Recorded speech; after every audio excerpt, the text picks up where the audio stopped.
Hello, consciousness. Let's take a moment to acknowledge all the other forms of consciousness around us.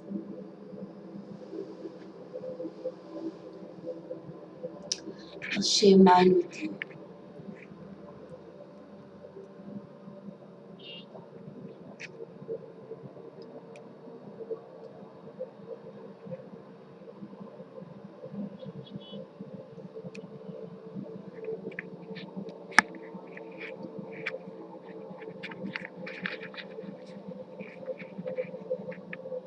I chose a sacred place to sit in my home today because I want to share with you all that you can create a sacred place anywhere, that you carry a sacred place with you everywhere.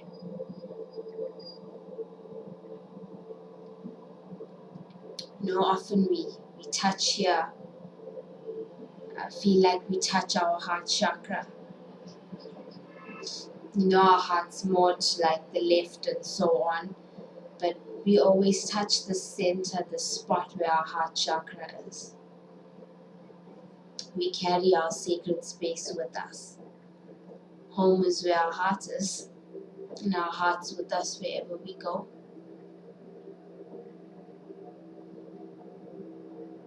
I want you to take a moment to just breathe in everything around you.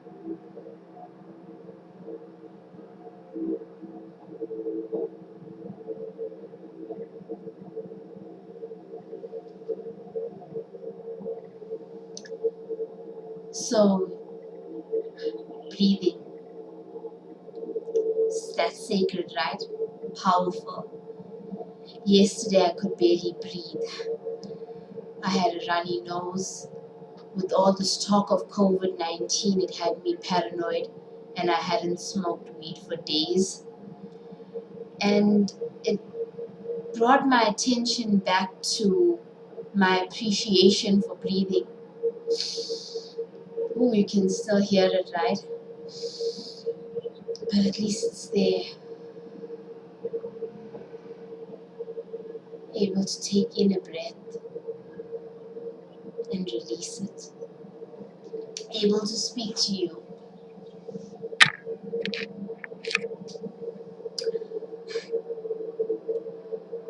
I've been coming across labels so much recently. Um, it hit me first over the weekend, sitting with a friend of mine, and this friend told me, I brought up my appearance, and this friend had told me how I was starting to look like, and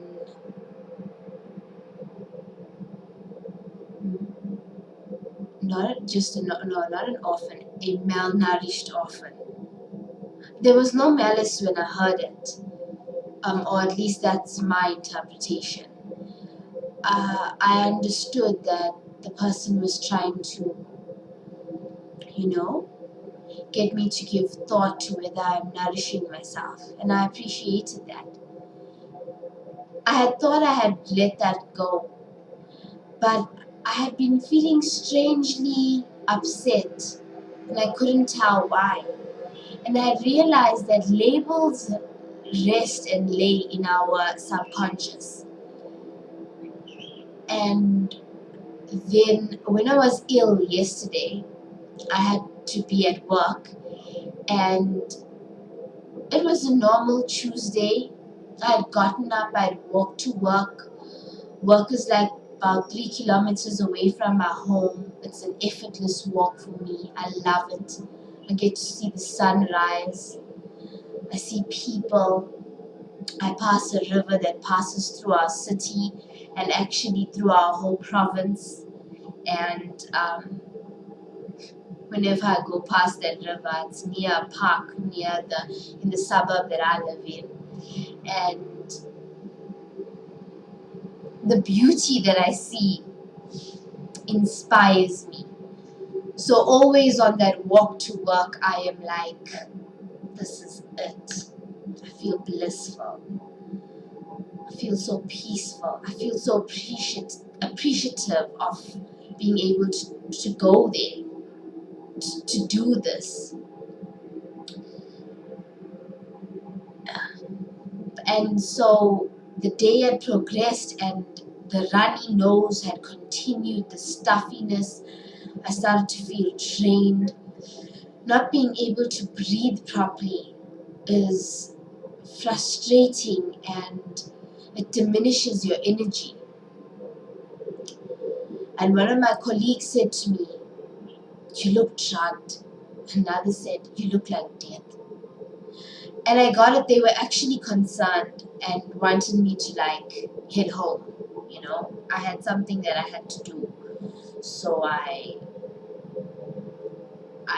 completed whatever I needed to for the day, and I knew that I would not return the next day until this block nose was gone and my energy was up. And this day started much better. I had self-medicated. Can't tell you guys what ginger and turmeric can do for your life. Honey as well. Thank you to the bees for honey. Thank you to the people who interact with the bees, because I know that bees can be a little crazy. I've been stung by a few bees. Um, but no, nothing beats a wasp sting. Like, really, they go on and on and on. And after that self-medication, I still feel a little bit of a blocked nose. I might get a little bit of a scratchy throat. But I feel great. I decided that I would put on a little bit of makeup, some eyeshadow, and my favorite red lipstick. Thank you to Rihanna for her Fenty makeup. I don't know whether I have the original or not, but to Rihanna, thank you. It makes me feel good. And I took out a picture in the silky, beautiful dress that my cousin gave me, and these black boots that my big sister gave me, and I just felt good about myself. And I wanted you guys to do that too. Release a label and feel good about yourself. And then I felt inspired. Hey, it's been a while since I posted up on Conversations with Consciousness, and this label thing had inspired me. I had completed, I don't know if you guys have watched, if you all are familiar with the videos, you may have watched a previous videos, in one of the previous videos in which I say that I've revisited the Deepak Chopra. They call it the 21-day abundance challenge. I call it welcoming abundance into my life. And those 21 days set the habit in motion. And I can see that it's become so much more easier to meditate, be quiet, and to entertain thoughts of abundance. Now when I use things at home, I had been waiting for UIF to pay me, and I had sorted out my most important priorities, things like my rent and so on. And then I wanted to buy like my luxuries, like my big bottle of honey. I want organic honey. It's something I want to afford myself. And I found that even though I was waiting and being a bit more responsible about it, I was using the honey that I currently had abundantly. I never gave attention to any thoughts or feelings that this may run out. Should it run out, that's okay. And I want to share that vibe with y'all, that it's up to us. You're not going to always be able to, well, maybe not at this point yet. I'm trying to be like Eckhart and release it, all those thoughts. But it's hard. Like, I give acknowledgement to my ego, but then there'll be days I'll encounter someone. And like I was saying, I encountered a black Karen. Yeah, like I'd heard the way the Americans use this term Karen, and I know Karens. These people that are kind of salty is what I'd like to put it as. And they're male or female, and to me, they're any race. They're just people who want to spread this saltiness, and it reminds me of a song by Jesse Smollett, Jamal from Empire. Hurt people. And this ties in with my whole label thing, because when you hurt someone, or when you've been hurt by someone, and then you term that person a hurt person, now suddenly y'all are connected by this, because you know what it's like to feel hurt, and now you can acknowledge that this person has been hurt. This term narcissist and empaths has been coming up a lot recently with me. Male friends, female friends, people over the age of 40, people under the age of 30. The term just kept coming at me. And I wanted to delve into it with you guys, because I feel like these labels are dividing us. I want to share my experience of where everything. I'm going to get into that. I just need a sip of my tea because the throat gets a little. It's my lion, he roars.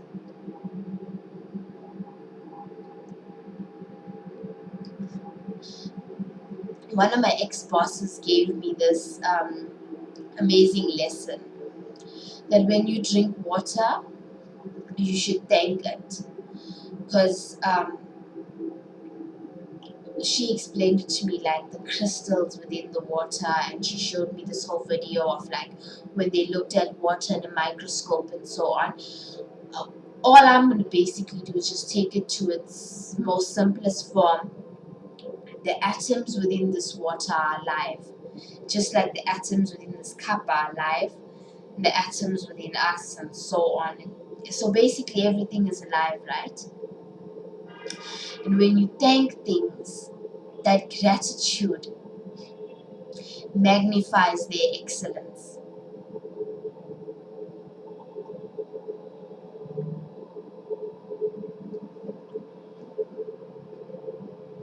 The tea is delicious.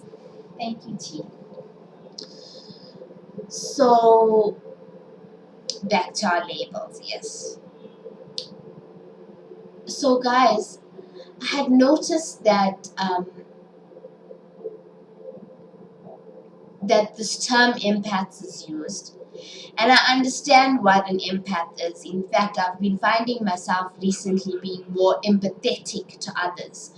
And for those of you who don't know it, basically being empathetic is where you can feel what the other person is feeling.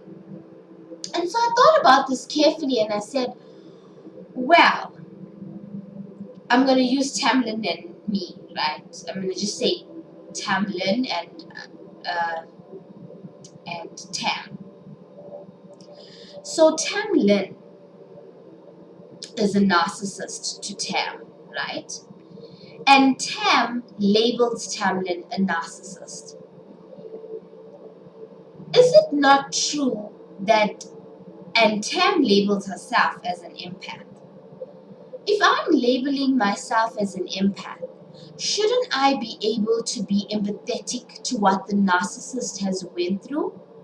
Can I not see that a person has learned this? I want to delve into this pool of all of us being consciousness. You know, we're all in the pool of consciousness. Some of us can swim, some of us can do backflips, some of us just sit there in our bikinis looking good. Some of us like do a breaststroke and a backstroke and all of that. Others just float, but we're all in the pool. So if you want to label yourself an empath, be open to being empathetic to the narcissist. Try to drop the label. The more you continue to label the person, that's precisely who they will be to you. And ask yourself, well, how is it that others, excuse me, how is it that others are able to experience the person as different? That's because we're ever shifting, consciously changing, we're transforming. You know? I thought about this. I had said to a person, I know that people change when others are around. And I thought about this very carefully. We change because of an energy that's around us. Some are just able, when you can feel someone being open to you, letting you just be who you are, it's free. I want to share something with you guys that's a bit personal.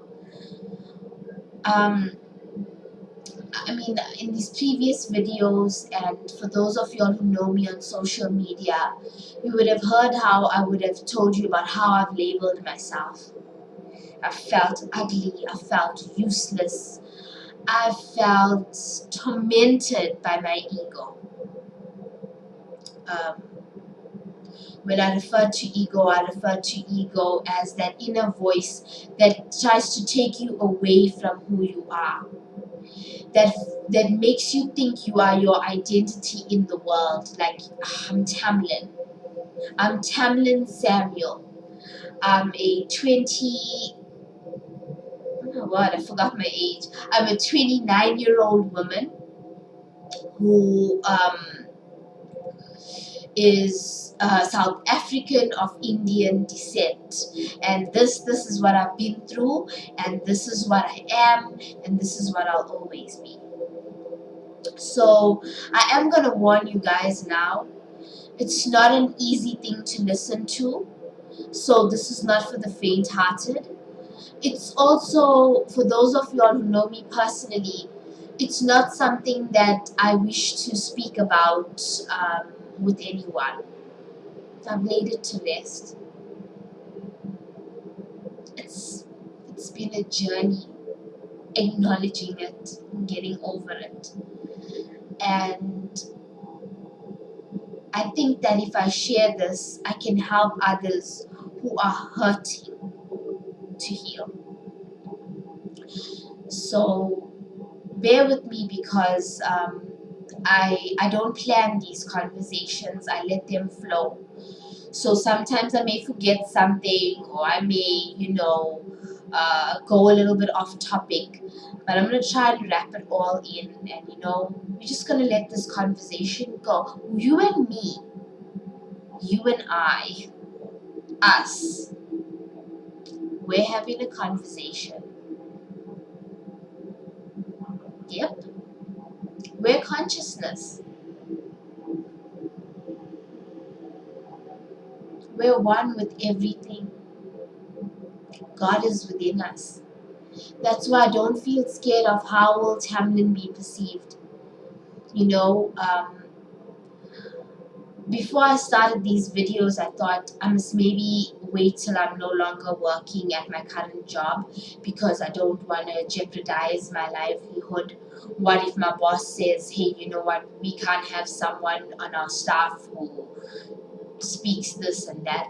And then I released all of those, all of those inhibitions. So let me start from, let me give you the motion of it all. Maybe from the age of,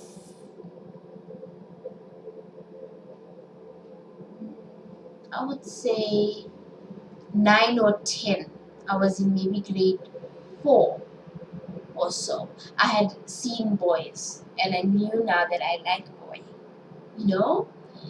And I'd also had my family members who tell you don't be worrying about boys, and that kind of vibes. So I paid it no mind. I knew what I wanted to be. I wanted to be a veterinarian. And at the age of 8, I had lost my dad. That was a bit of a traumatic experience for my mom and I, because we were the two people that were in our flat when he passed away. He literally died in front of us. We My mom sent me down to call a neighbor, I think, while she was checking whether my father's still alive. And I just remember we lived in a small flat. I just remember him coming out of the bathroom, out of the toilet, going to a bed, going to our bedroom, it was a bedroom that we all had to kind of share. We had our space. My parents had theirs. Theirs was cordoned off. We go into the space. While he goes into the space, I'm standing at a passage. I can see him, and I just see him fall to the bed. My mother is there. I gotta commend that woman because she held it together. I guess she realized her 8-year-old daughter was around. I mean, she had to be strong. Um, Maybe she was in shock. I don't know. But she went. He literally just fell onto the bed, and she just said, "Tam, go get the neighbor." And so, I did. I went to go get our neighbor, and I knew I felt a bit awkward.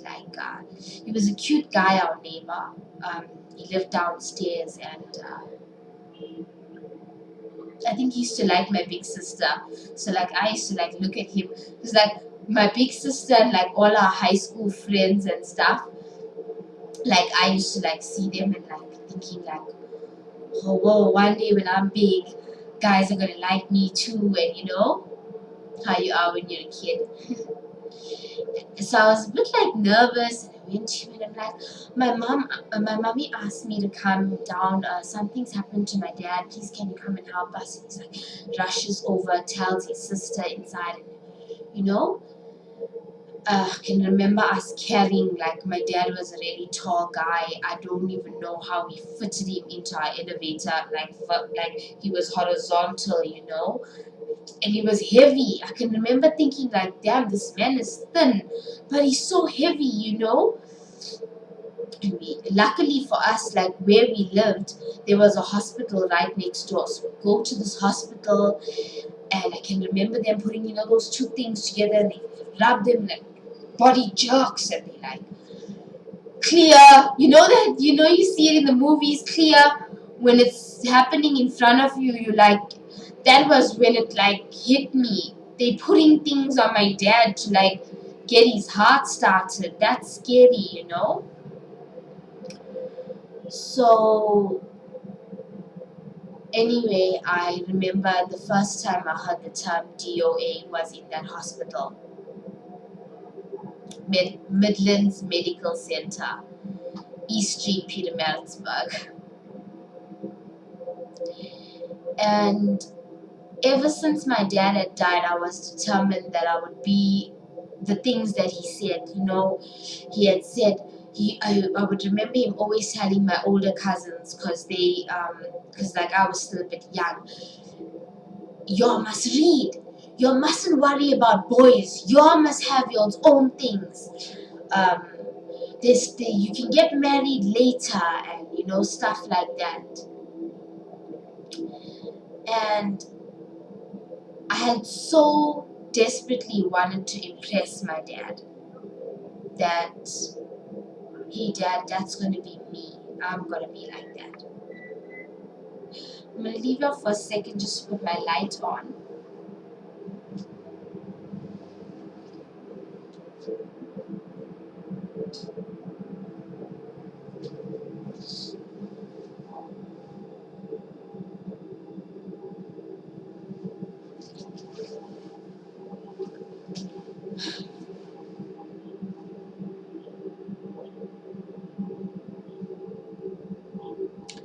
So as I got older, I would try to deny these feelings of finding boys attractive. Think like stupid boys. They got, remember what my dad said, make him proud. But you can't help this feeling of wanting to be attractive to guys. Or for those of y'all who are homosexuals, I mean, I get it, of what, just of wanting to be attractive to that which attracts you. So if you're a male and a male attracts you, I get it. You just want to be attractive to that which you find attractive. So I would deny these feelings, and get through to grade, not give it much thought, be friends with guys, be friends with girls, you know. Also, when you're in primary school, not a lot of people have boyfriends or girlfriends, and those that do, you like, they have a boyfriend? She has a boyfriend? My friend Nicole and I, like, we were in love with the boy band Blue. I think Nicole had her two members that was her two, and I had my two. And then other times we'll fight over each other's two, and we'll be like, I'm like, I love all four of them. Like, they all different, they all amazing, and my favorites were Simon Webb because he used to rap, and I liked Lee. And then I heard about dyslexia, and I was like, Lee Ryan, how dare people tease his dyslexia? So I can remember like going through an Eminem phase where like I knew I'm marrying Eminem. My mother had bought me his Marshall Mathers LP. I was like angry now dealing with my dad's death. And I remember like, I'm gonna marry Eminem. If ever Eminem gets to watch these these videos, I stalked your ass, Slim Shady. So grade 7 had finally come, and now I was gonna enter high school, and I realized I had not had my first kiss. I was so ashamed. Entered high school, and my first actual kiss was like a stolen one. I had pretended that I had already had my first kiss, and so when I did have it, the guy like leaned in thinking that I knew what I was doing, and it just overwhelmed me. It was near a tree in my school. Well, my high school looked like a penitentiary, by the way. We had such a small grounds, yet we brought out the most amazing athletes ever. ML Sultan Secondary. For those of you that know, you'll know. Like, we literally brought out athletes, like, whether it was track or field, they just killed it. It's not about your resources. It's about your determination and your spirit. People used to be like, that's your high school. I thought that's like a penitentiary. And I'd be like, fuck off. So, couple of years later,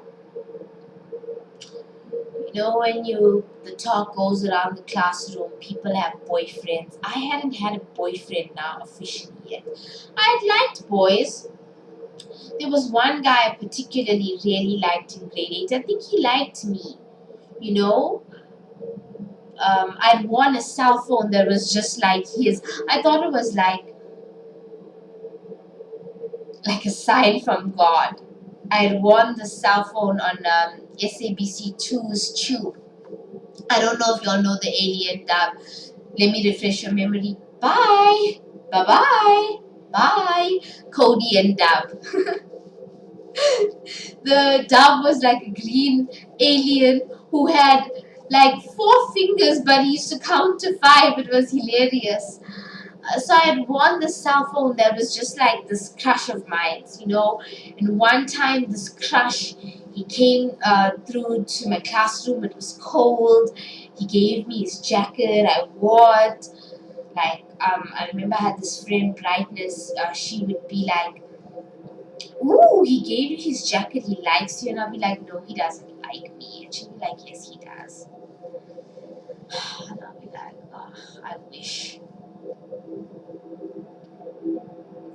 That's what happens when you label yourself. You deny the truths around you because you're scared. You've already labeled yourself that you're not good enough. So you really do feel like you're not good enough and you put that energy out there. That's my whole purpose of bringing this to you guys. And things are going to get a little bit more intense as the conversation unfolds. But I think that we'll be both able to handle it. Okay. So,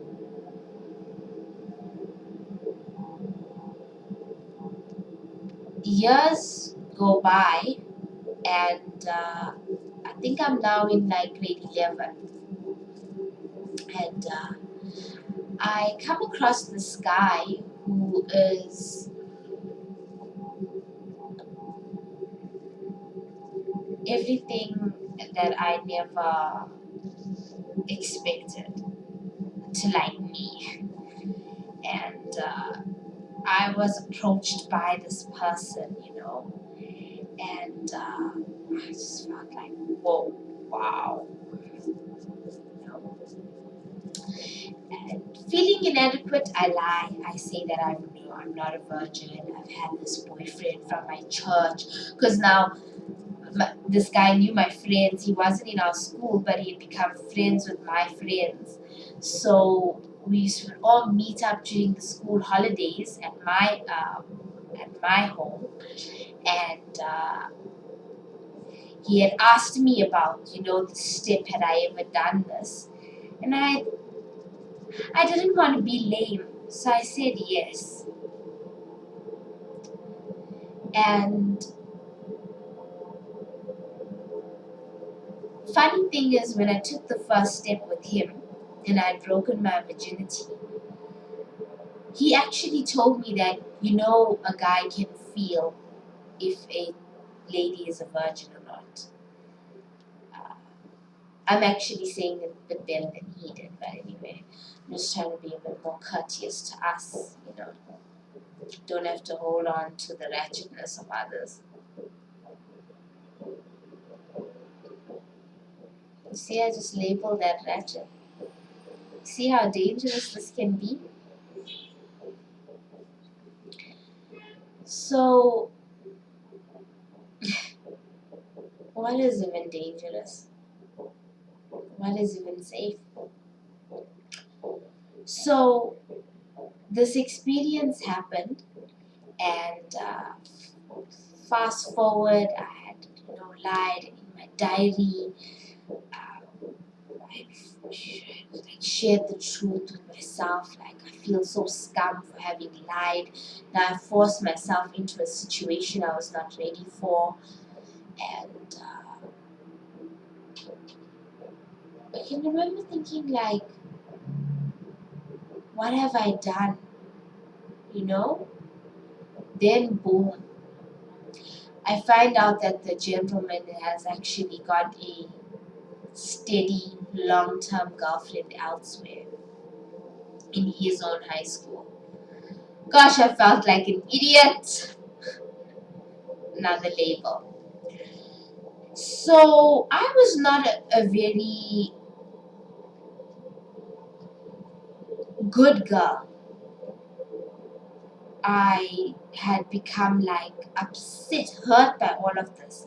I thought that guys just hurt, but wanted so badly to be wanted by a guy, you know, that I would do things now.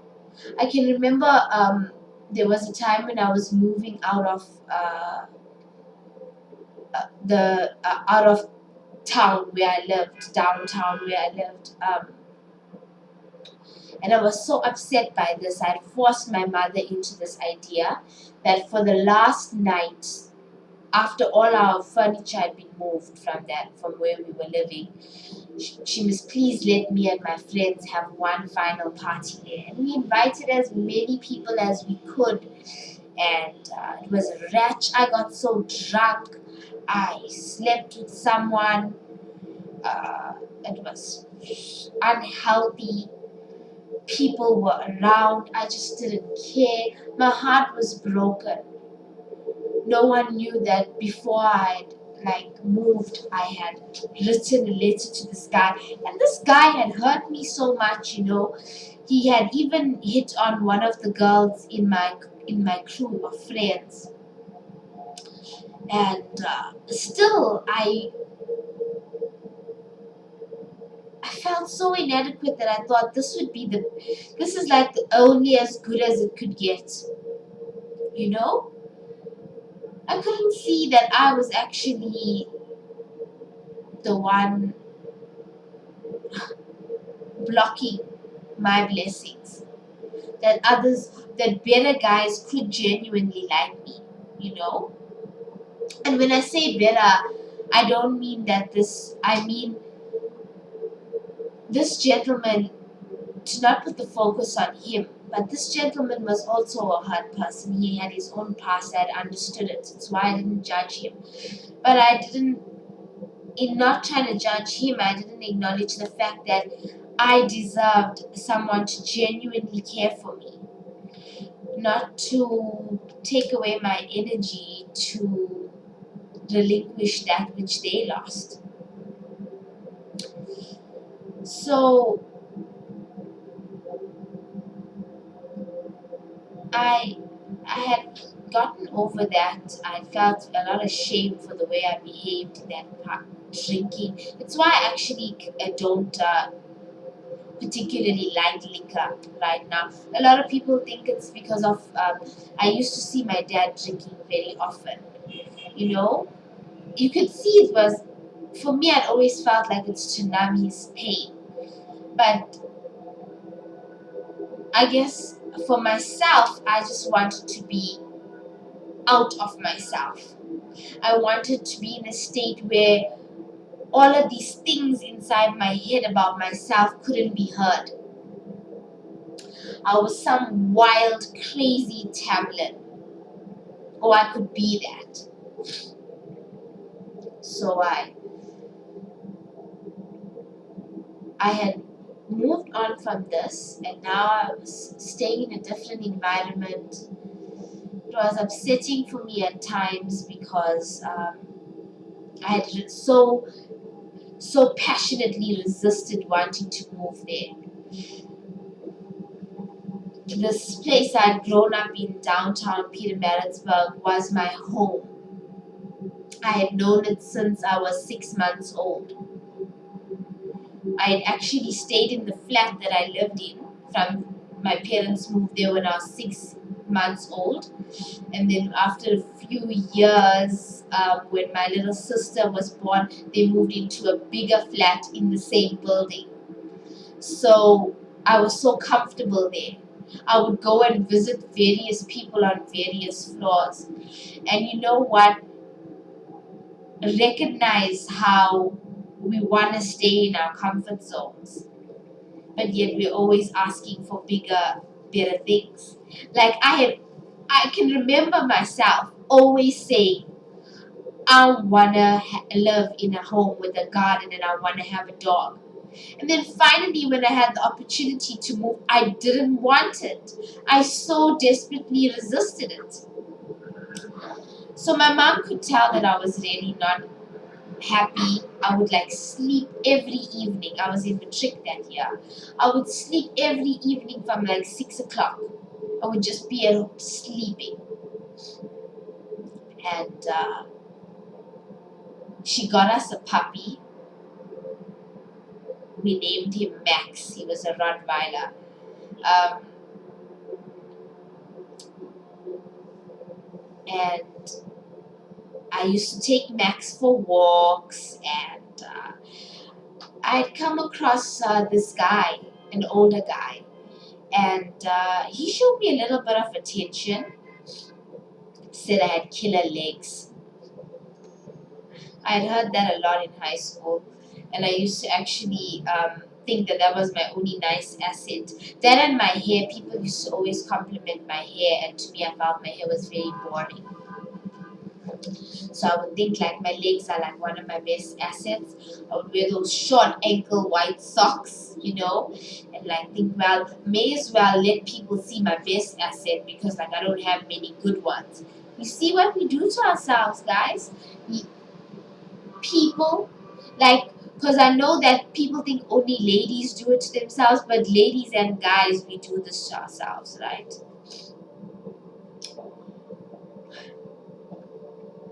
We focus on what somebody else appreciates of us, and then we begin to believe that that's our greatest asset. Today, if you ask me what's my greatest asset, I'll tell you it's my heart. I've learned to embrace unconditional love.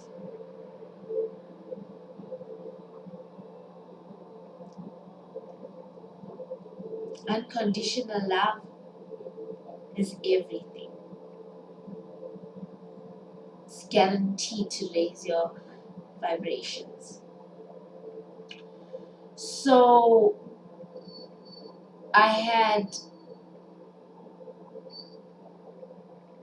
I had put my attention now on this guy. All my heartbreak from that other guy was gone. Now this is even better. Because there's this gentleman, he is successful, has his own business, has a beautiful car, and an older guy, and he's like giving me attention. And I remember one night, I my mom was going out. I told my friend to come and visit me, and I told my friend, look, this guy's asked me to come over and chill with them. Come with me, let's do this.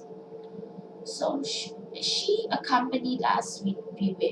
She accompanied me. We went through. They offered us drinks. I had a drink. She didn't. And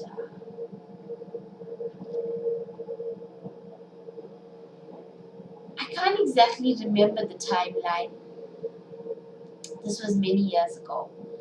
But what I remember crystal clear is that I can't piece back everything. All I can remember is being in a dark room and there was light coming in from a street light outside, and I'm on top of someone, and I look at him and I say, "You're not," and I name the guy that I had went to visit. And he laughed and he said, "No, you're drunk." And I said, "No, you're not." And I'm not drunk because I know your eye color. I can see the color of your eyes. And I know that he doesn't have clean eyes. And I touch this person's face. I promise you, this person was not being harsh or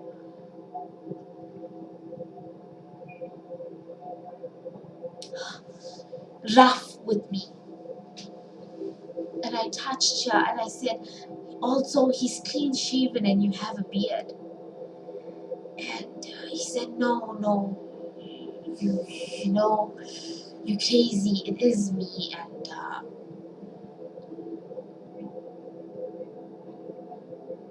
I said, what did you put in my drink? What did you do to me?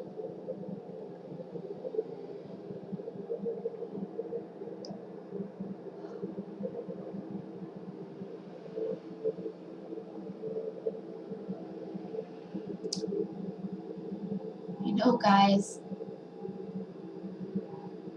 this is not a man or a woman thing, because I know of many men who don't say it, but there are women who use them for sexual pleasure, who misled them because they were naive. And I knew, to me, this is what I thought I knew. I thought that I could never mention this or bring it up because the shame was all mine. I had decided to go there and hang out with older guys, even though I knew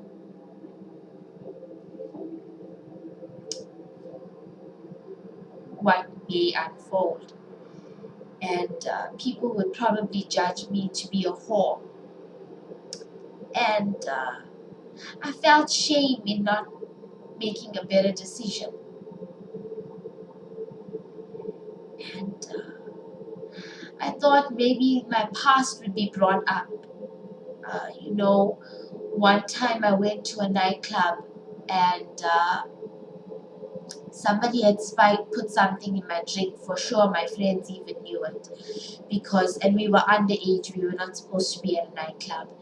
And they found me sleeping on a couch, and they said to me, "Tamlin, what the hell is going on?" And I'm like, "I don't know. I was just having a drink. Some guy gave it to me, and he said he was with the Hawks."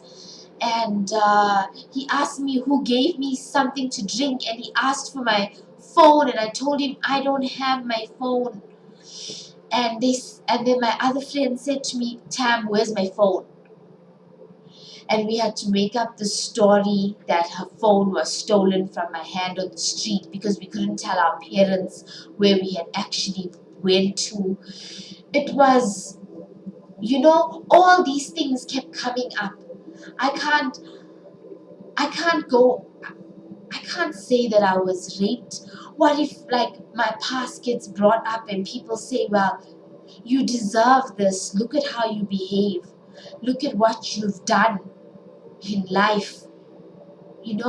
These are things you tell yourself. So I'd carried this with me for years. Years. I even think that I used to have epileptic kind of seizures because of this manifesting inside of me, all built up inside of me, wishing it could just be released, wishing I could just be a normal, decent, perfect girl.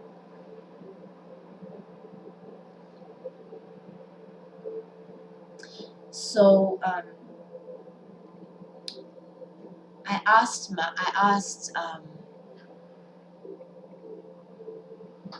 my idea back then of what God was. Please, can you bless me with a guy who doesn't comment on my physical looks at all, who asks me thought-provoking questions, who teaches me things, who has an interest in the things I have an interest in.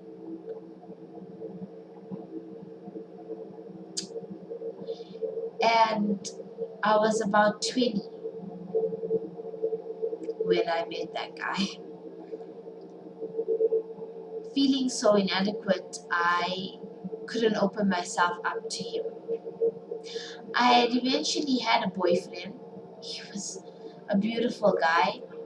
Um, in my first year of university, we broke up. I knew that I wasn't right for him. Uh, he tried his best to always please me. And the funny thing was, I liked him when he paid no attention to me. I had seen him at a thing called Inter School, and I just liked the way that he was carried himself. And try to get to know him. And eventually, after a while, I did. And then we dated, and he would like help me out with accounting, and he would motivate me so much. Like, he was such a good guy. He would come to my lectures. Like, one time I said, like, we're gonna have a picnic, and he was a vegetarian. So I made us toasted sandwiches and whatever. And his got burnt a little, and he still ate it. What a good guy, really. And I was still holding on to this idea that I'm pathetic, that I'm terrible, that I couldn't open myself to the love that he had to offer.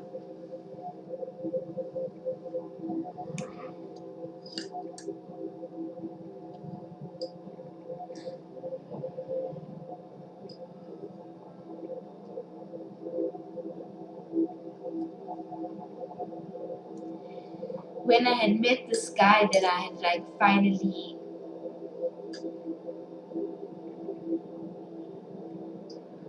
who sort of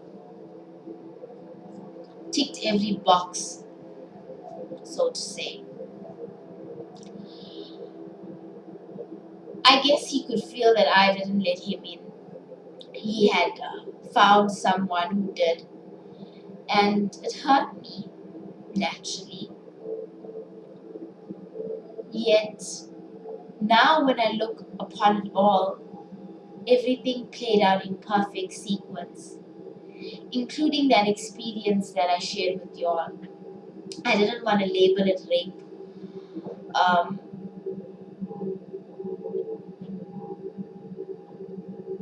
do I feel like it was? I guess if you describe it all, yeah, I think it is. Like, as long as you don't consent to something, you're being violated, you know. And consent should happen when you're not under the influence of anything else, particularly drug.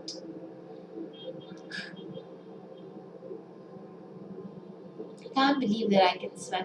I can't believe that I can speak about this. Well, actually, I can't believe. I shared this with someone who was going through some pain, and that person wasn't ready for what I had shared. And when they were going through as they were going through their own suffering or beginning the healing process, I don't know if you all know about this healing process, but one of the most important things you must acknowledge is that when your wound starts to heal is actually a very painful time, because you've now acknowledged the wound. So sometimes you get cut and you don't feel any pain at that point. But after you see it, this one time I was taking out the trash, and a piece of glass from from a bottle that had broken protruded the bin bag and stabbed me on my leg. I still have the scar. It was quite a few stitches. And I'm going down the driveway. I'm taking out the trash. I'm coming back and I can feel like water. And I'm like, I was wearing shorts that day. I'm like, ew, gross. Did like some water from the dirty bin bag come onto me? And I look down and I just see blood. And then suddenly the pain was excruciating. So when you're healing, that point of acknowledgement is like the most painful part. And then as you start to heal and the scab starts to form or the skin starts to close up and heal, that's where the healing process is now underway fully. but that healing process doesn't start until acknowledgement. So like I was saying, I had told this person about it, and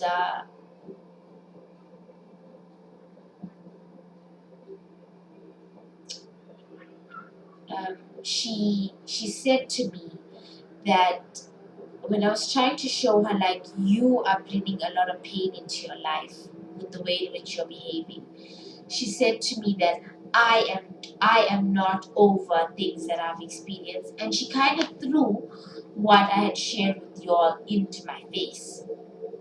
And I'm so grateful for that, because it made me acknowledge what had happened. It was the first time somebody had spoken it back to me. And it led me to earlier in this year, that same gentleman I'd met in my 20s. It led me to, he's my sexual partner. I actually don't like to label him. I learned that from him. He's the person who introduced me to Eckhart Tolle. And I had shared with him this experience I went through, and I'd finally reached a point where I wanted to explain to him that my love for him is unconditional. I really got to see that when last year he had found someone who he said was more suitable for him, and he wanted to distance himself from me. And I needed that time away too. Of course, at the time I didn't see it that way, but as time went by, I realized I actually genuinely needed this experience to be away from this gentleman. So when he returned into my life, I said to him, you've returned on your own accord.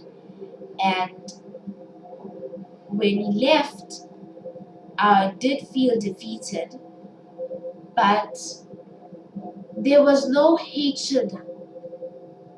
No matter how much I could, no matter how much my mind said, no matter how much my friends would be like, ah, fuck him, he's an asshole, you're too pretty for him, or this or that, I couldn't harbor any hatred, ill thoughts, ill feelings.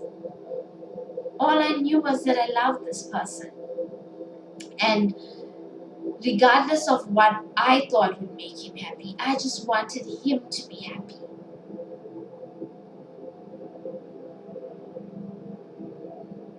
And as the conversation progressed, I just felt like ready to share that with him.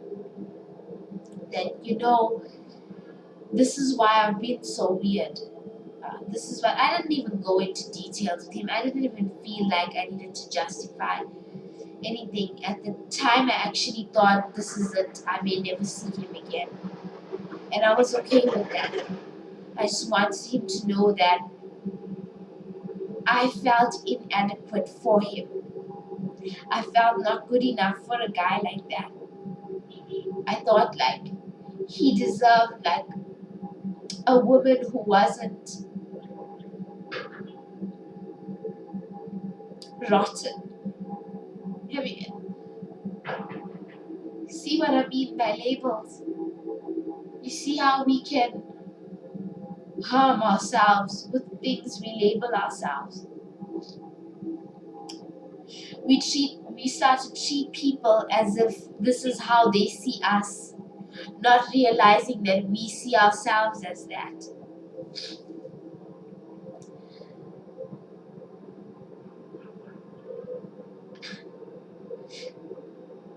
I can remember sitting up and facing him and his body slightly leaning to my side of my bed.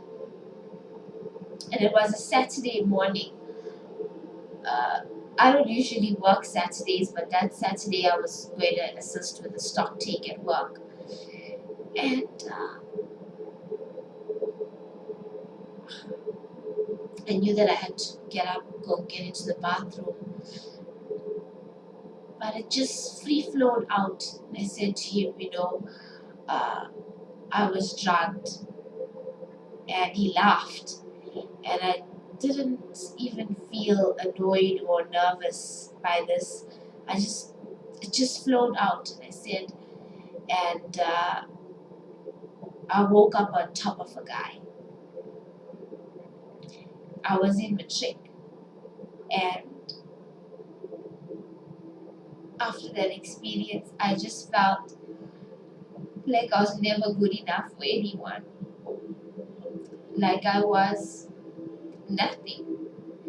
And it's taken such a long time to love myself, and now I do, despite any and everything that I've been through. I've given myself love. And that's what I want you guys to give yourselves. I want you to go and look in the mirror and love yourself. Before you expect love from anyone else. I want you to call yourself consciousness. I want you to know who you truly are. I want you to see yourself as the divinity that is, you label it Christ, you label it God, Allah, um, Brahma, uh, Lord Shiva,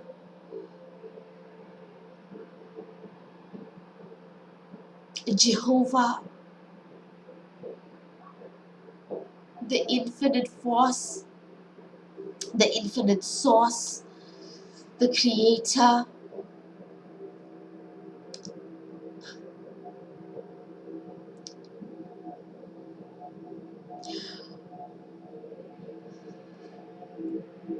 We've been through so much as individuals, as collectives,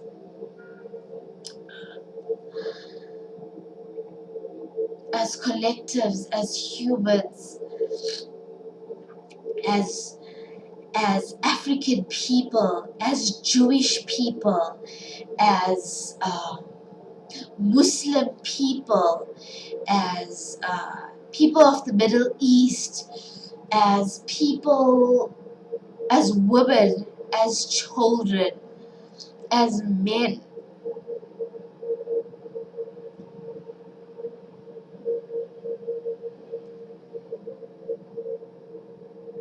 And the only thing that's going to heal us is to know who we truly are. And one of the ways is to stop with our labels. Eckhart says, what you resist persists.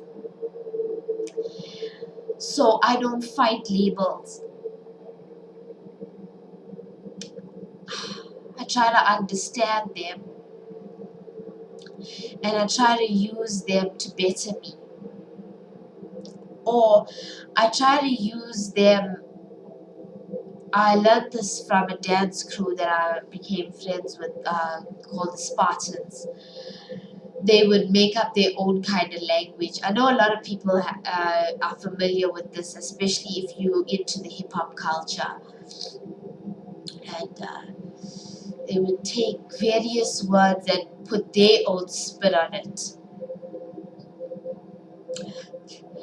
And I think that's brilliant because it makes you realize that we hold the power of what energy we'll put into a word. Once we own that power, we'll be unstoppable. We actually are unstoppable. We actually are limitless. We actually are infinite. We actually are divine. We actually are perfect. We actually are unconditional love. We actually are infinite energy. We actually are absolute bliss. We actually are perfection. We actually are everything. I label me everything. Tam is a perfect, stubborn, moody, ratchet. Hey, it's like Megan the Stallion song. I'm a savage. Her. Classy, moody, ratchet. Acting stupid was happening. Be it all. It's fine. Be labeled. Be non-labeled. Be understood. Be misunderstood. Be. Feel yourself as that conscious energy. In my teens, and early 20s, I had helped a number of women with abortions. I'm not ashamed or proud to say that I used to be pro-life until I had to help somebody with this, and I realized that it was either that person get killed or they do this, release this, terminate this pregnancy, release this being. It put me in such a compromising position because I had been one of those people who be on the debate club like, all lives matter, pro-life, you know, pro-life, until someone that you know could literally lose their life. And for me personally, I've never experienced pregnancy. I can't confirm or deny, but something does tell me that I'm fertile. However, I do not wish to have a child. I had this desire of having of wanting two sons. They should look exactly like this man I told you that I had loved since I was like 20. And I think what's pushed me into that direction of not wanting children was hearing that he didn't want. So I was like, I want to prove to him like I'm similar to him. Then I realized, okay, no, it's not actually it. My life path is a bit different. I know where I'm headed. And I feel a connection to all of my nieces and nephews. I have so many that are not even blood related. I could even fight with their parents, but they're my nieces and nephews. Y'all can call me Snoop Dogg. Everyone's my nephew and my niece.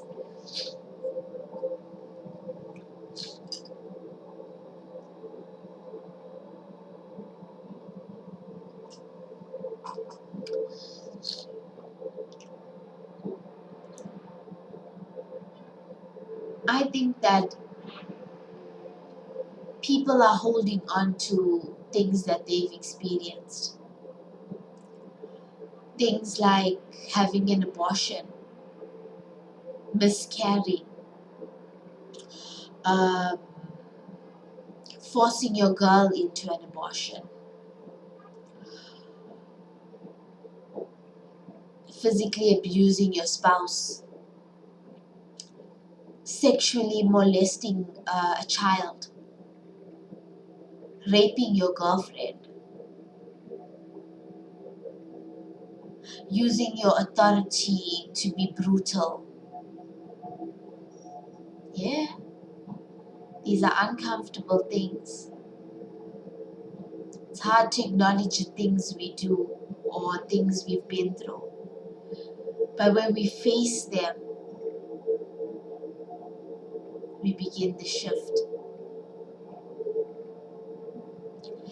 And the shift is for each individual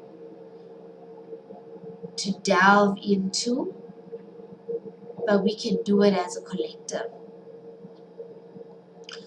It's like we all approach the shores of the oceans around us. The shores of the oceans. Okay, we all approach the shore of the ocean, right? And we enter the ocean as a collective. but each individual must enter it on their own. That's what I want you guys to do. We all swimming in the pool of consciousness, well, swimming, floating, chilling, splashing, but we're all in it. Some people are even asleep in it, and we've got to let them sleep if they must. We can only really focus on ourselves. And once we find that we're there, maybe we're floating, we float into someone else. That's what's happening with me. I've given up the need to swim and try and reach it. Imagine you're in this massive ocean. Imagine you're floating out of space. Literally, what destination are you going to? You've just got to be there. And once you're there, you bump into things. Excuse me. And when you bump into things, it's where you can share your energy with. Maybe you bump into a shark. Maybe you bump into a planet. Maybe you bump into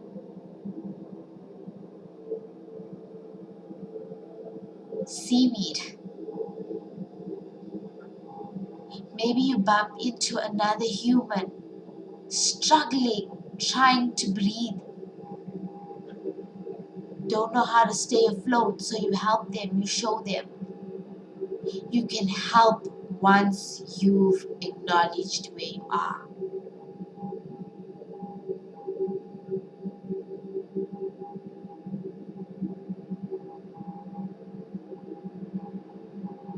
I will always label Tam as consciousness.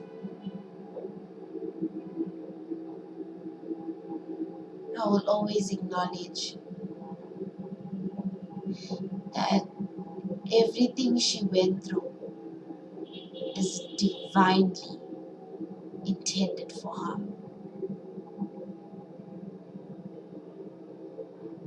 And that her greatest power lies in her acceptance of what was, her acknowledgement of what is, and her surrender to what will be. I'm going to leave you with this. One of my most happiest, not even happy, happiness is an emotion. One of my most peaceful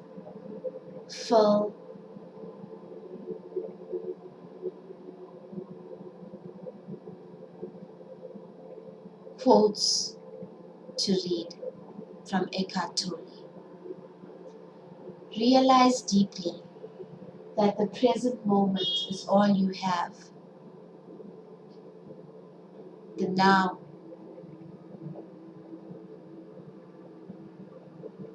Make the now the primary focus of your life.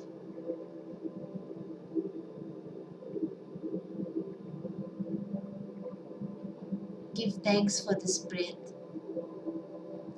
Give thanks for this existence. Give thanks for your being. Thank you for this breath. Thank you for this existence. Thank you for we are here now and we are one with everything. I love you.